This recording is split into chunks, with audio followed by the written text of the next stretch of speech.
আমাদের এই ছোট্ট গ্রামে এবং এই ছোট্ট মন্দিরে যে মহাদেব স্বয়ং আছে সেটা তোমরা এই ভিডিওটা পুরোটা দেখলেই বুঝতে পারবে। চলো আজ ব্লগটা সকাল থেকেই শুরু করি। সবাইকে জানাই সুপ্রভাত বা গুড মর্নিং। হচ্ছে সোমবার আর দিনটা ছিল অনেক খুশির। কেন বললাম সেটা তোমরা একটু পরেই বুঝতে পারবে। তার আগে তো তোমাদের পুরো ভিডিওটাই দেখতে হবে, তো স্কিপ করলে কিন্তু হবে না। পুরো ভিডিওটাই দেখো, আশা করি ভালো লাগবে। সকাল থেকে ব্লগটা এই জন্যই আমি শুরু করে দিলাম।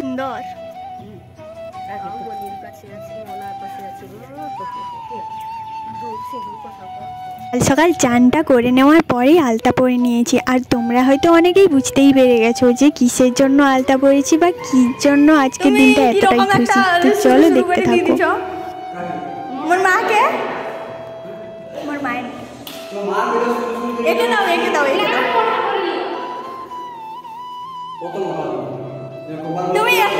তুমি একটা কাজ করো এরকম করো, তিনটা আঙ্গুলে এরকম ডুবাইব, দিকে এরকম করো। তিনটা আঙ্গুলে একসাথে ডুবাই করে করলে হবেই, জুটি যাবে। আরে হ না, জুটু না, মাঝখানে তো এটা রইবে না, মানে সিরা তিনটা রই নেই হবে ব্যাস।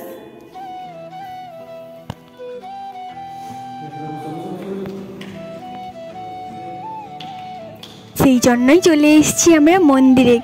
কি জন্য বলো তো? তিলক নেওয়ার জন্য। বাবা ভোলেনাথের কাজ যাচ্ছি জল আনার জন্য, তো তিলক না নিলেই হয় বলো? আমি কিন্তু নিজেই নিয়েছি। কেমন হয়েছে তোমরা অবশ্যই কিন্তু বলো, ঠিক আছে?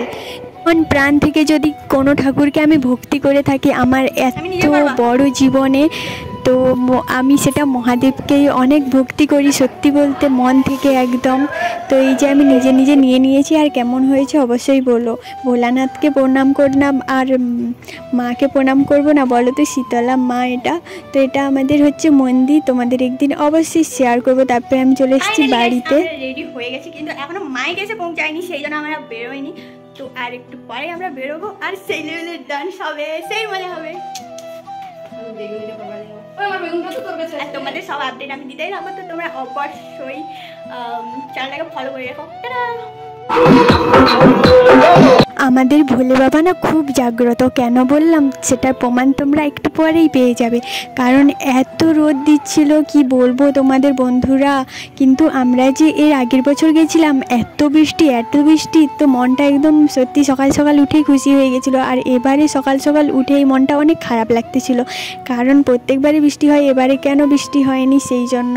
আর এখানে একটু ক্লান্ত হয়ে গেছিলাম, বসে গেছিলাম। দিয়ে ধারে রাস্তা ডান্স করতে করতে কখন যে পৌঁছে যাওয়া হয় সেটা বোঝাই যায় না, কিন্তু যাওয়ার সময় সত্যিই অনেক কষ্ট হয়েছে।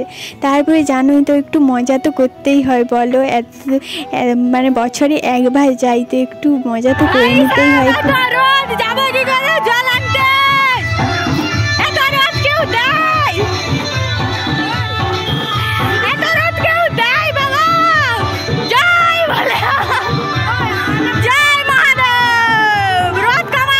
আমার চিৎকার করে রোদ কমানোর কথাটা দেখেই বুঝতে পারছো যে কতটা রোদ হয়েছে। আর আমাদের ভোলে বাবা উনি আমাদের পরীক্ষায় নিচ্ছিলেন, তো প্রচুর গরম, এই জন্য ওখানে গিয়ে একটা জুস খেয়ে নিলাম। তারপরেও রোদ কমানে আমরা ভাবছিলাম তো আজ মনে হয় বাবা আমাদের অনেক কষ্ট দেবে, কিন্তু না, সেরকম কিছুই না। তোমাদের যেটা বলেছিলাম না একটু পরে, আমরা বলছিলাম যতক্ষণ জানা বৃষ্টি আসছে আমরা কিন্তু তোমাকে পুজোও করবো না, জলও তুলবো না। একটু পরে সত্যি বলতে বৃষ্টি চলে এসেছিলো। এত বৃষ্টি হয়েছে আমরা এখানে বাড়িতে পৌঁছে যাওয়ার, মানে মন্দিরে পৌঁছে যাওয়ার পরেও একটু বৃষ্টি পড়ছিল। তার জন্য আমরা ফোনই বার করতে পারিনি আর ভিডিও শ্যুট করতে পারিনি। কিছু জন ভিডিও করেছে, ওদের কাছ থেকে নিয়েই তোমাদের সঙ্গে শেয়ার করছি। ক্লান্ত হয়ে বসে আছি, কোনো করার নেই। আর এখানে প্রচুর রোদ, একটু মেঘ টেঘ কোথাও দেখা যাচ্ছে না। এই দেখো আমরা এখানে ঠাকুর বানিয়েই পুজো না করেই বসেছিলাম। এই যে দেখো, তারপরেই হচ্ছে ওই যে দেখতে পাচ্ছ তোমরা বৃষ্টি আসছে, যেটা প্রমাণ তোমাদের আমি দেখিয়ে দিলাম, সেই জন্য বলছি। সত্যি বলতে প্রচুর পরিমাণে বৃষ্টি এসেছিল, যেটা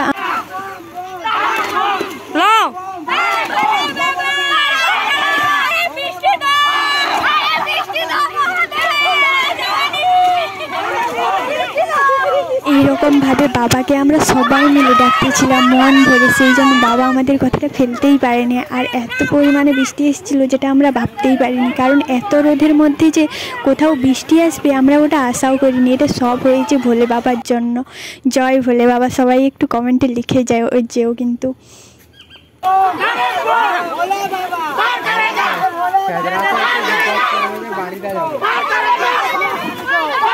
এখন হচ্ছে আমরা ভিজে ভিজে এখন যাচ্ছি ডান্স করতে করতে, দেখতেই পাচ্ছ। আর অনেকেই অনেক কিছু কথা বলছো যে জল আনতে গেছো না, ডান্স করতে গেছো। তো এইসব কথা বাদই দিলাম। যাওয়ার পরে আর কোনো ভিডিও করা হয়নি। এই পর্যন্তই ছিল ভিডিওটা। কেমন লাগলো অবশ্যই কমেন্টে জানিও। হর হর মহাদেব, জয় ভোলে বাবার জয়।